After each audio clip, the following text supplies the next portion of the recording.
Sir, ಪ್ರಸ್ತಾಪಿತ ಕಂದಾಯ ಉಪವಿಭಾಗ ಗಂಗಾವತಿಗೆ ಏನು ಮೊನ್ನೆ ಕಲಬುರಗಿ ಒಳಗೆ ಕ್ಯಾಬಿನೆಟ್ ಮೀಟಿಂಗ್ ಒಳಗೆ ಏನು ಪ್ರಸ್ತಾವನೆ ಮಾಡಿದ್ರಲ್ಲ, ಆ ಪ್ರಕಾರ ಗಂಗಾವತಿಗೆ ನಮಗೆ ಭೌಗೋಳಿಕವಾಗಿ ಮತ್ತು ರೈತಾಪಿ ವರ್ಗಕ್ಕೆ ಮತ್ತು ಕಾರ್ಮಿಕರು ಶ್ರಮಿಕರಿಗೆ ಭಾಳ ಸಮಸ್ಯೆ ಆಗತ್ತಂತ ಹೇಳಿ ಕುಷ್ಟಗಿ ತಾಲೂಕಿನ ಎಲ್ಲ ಸಂಘ ಸಂಸ್ಥೆಗಳು ಇದೇ 5ನೇ ತಾರೀಕಿಗೆ ಪ್ರತಿಭಟನೆಗೆ ಕರೆ ಕೊಟ್ಟಾರ.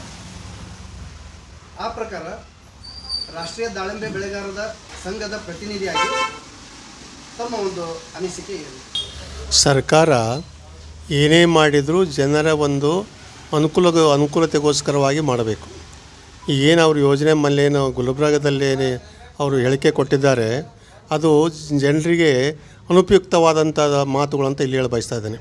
ಯಾಕಂದರೆ ನಾವು ಕೊಪ್ಪಳ ಜಿಲ್ಲೆ ಮಾಡಬೇಕಾದ್ರೆ ರಾಯಚೂರು ಭಾಳ ದೂರ ಆಗುತ್ತಂತ ಹೇಳಿ ನಾವು ಹೋರಾಟ ಮಾಡಿ ಅವಾಗ ಕೊಪ್ಪಳ ಜಿಲ್ಲೆ ಮಾಡಿದ್ವಿ. ನಮ್ಮ 4 ತಾಲೂಕು ಈಗ 6 ತಾಲೂಕುಗಳು ಆಗ್ತವೆ. ಆದರೆ ಈಗ ಹೋಗಿ ನಮ್ಮ ತಾಲೂಕು ಏನೈತಪ್ಪ ಅಂದರೆ ಒಕ್ಕಂದುರ್ಗ, ರಾಂಪುರವರೆಗೂ ನಮ್ಮ ತಾಲೂಕಿನ ಹಳ್ಳಿಗಳು ಬರ್ತಾ ಇದ್ದಾವೆ. ಈ ಕಡೆ ಪುರ್ತಗೇರಿ, ಅಂಟರ್ಟಾಣ್ತನ ನಮ್ಮ ತಾಲೂಕು ಹಳ್ಳಿಗಳು ಬರ್ತಾ ಇದ್ದಾವೆ. ಇವೆಲ್ಲ ಹಳ್ಳಿಗಳು ಜನ ಗಂಗಾವತಿಗೆ ಹೋಗ್ಬೇಕಪ್ಪ ಅಂದರೆ ನಿಯರ್ಲಿ 120-130 ಕಿಲೋಮೀಟ್ರ್ ಆಗುತ್ತೆ. ಕೊಪ್ಪಳಕ್ಕಿಂತ ಮತ್ತು 25-30 ಕಿಲೋಮೀಟ್ರು ಗಂಗಾವತಿ ದೂರ ಆಗುತ್ತೆ. ಇದು ಯಾವುದೇ ರೀತಿ ಸರ್ಕಾರ ಮಾಡ್ತಕ್ಕಂಥ ನಿರ್ಣಯ ಅನ್ನೋದು ಭಾಳ ತಪ್ಪು ನಿರ್ಣಯ. ಇದಕ್ಕೆ ನಮ್ಮೆಲ್ಲ ವಿರೋಧ ಐತೆ.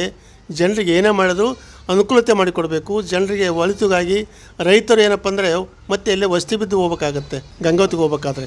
ಆ ನಿಟ್ಟಿನಲ್ಲಿ ಈಗಾಗಲೇ ನಾವೆಲ್ಲ ನಮ್ಮ ಮಿತ್ರರು ಎಲ್ಲ ಹೋರಾಟಗಾರರು ಎಲ್ಲರೂ ಒಂದು ಮೀಟಿಂಗ್ ಮಾಡಿ ಇವತ್ತು 5ನೇ ತಾರೀಕಿಗೆ ನಾವೆಲ್ಲ ಹೋರಾಟ ಮಾಡಬೇಕು. ಅದು ನಾವು ವಾಪಸ್ ತೊಗೊಳ್ಬೇಕು ಸರ್ಕಾರ ಅನ್ನೋ ನಿಟ್ಟಿನಲ್ಲಿ ಎಲ್ಲರೂ ಹೋರಾಟ ಮಾಡ್ತಾಯಿದ್ದೇವೆ. ಇದು ಏನಪ್ಪ ಅಂದರೆ ರೈತರಿಗಂತೂ ಇದು ಒಂದು ದೊಡ್ಡ ಒಂದು ಕಷ್ಟದ ವಿಷಯ ಅಂತಲೇ ಹೇಳ ಬಯಸ್ತಾ ಇದ್ದಾನೆ. ಅವರು ಉಪಯೋಗ ಕೆಲಸ ಇತ್ತಪ್ಪ ಅಂದರೆ ನಾವು ಗಂಗಾವತಿಗೆ ಹೋಗಬೇಕಪ್ಪ ಅಂದರೆ ಇದೇಂತ ನ್ಯಾಯ ಇದು? ನಾವು ಬಗಲಾಗ ಇವತ್ತು 50 ಕಿಲೋಮೀಟ್ರ್ ಬಿಟ್ಟು ಕುಷ್ಟಗಿ ಅವರು 75 ಕಿಲೋಮೀಟ್ರ್ ಹೋಗ್ಬೇಕಾಗತ್ತೆ ಏನು? ಆ ನಿಟ್ಟಿನಲ್ಲಿ ಏನಪ್ಪ ಅಂದರೆ ಇದಕ್ಕೆ ನಮ್ಮೆಲ್ಲ ವಿರುದ್ಧ ಐತೆ. ಒಂದು ಒಕ್ಕಟ್ಟಿನಿಂದ ಹೋರಾಟ ಮಾಡೇ ಮಾಡ್ತೀವಿ. ಇದು ನಾವು ಸರ್ಕಾರ ಇದನ್ನು ವಾಪಸ್ ತೊಗೊಳ್ಳೇಬೇಕು. ಯಾವುದೇ ಕಾರಣಕ್ಕೂ ನಮ್ಮ ಕುಷ್ಟಗಿ ಏನಪ್ಪ ಅಂದರೆ ಸೇರಿಸಬಾರ್ದು ಅಂತೇಳಿ ನಾವು ಮನವಿಯನ್ನು ಮಾಡ್ತಾಯಿದ್ದೇನೆ.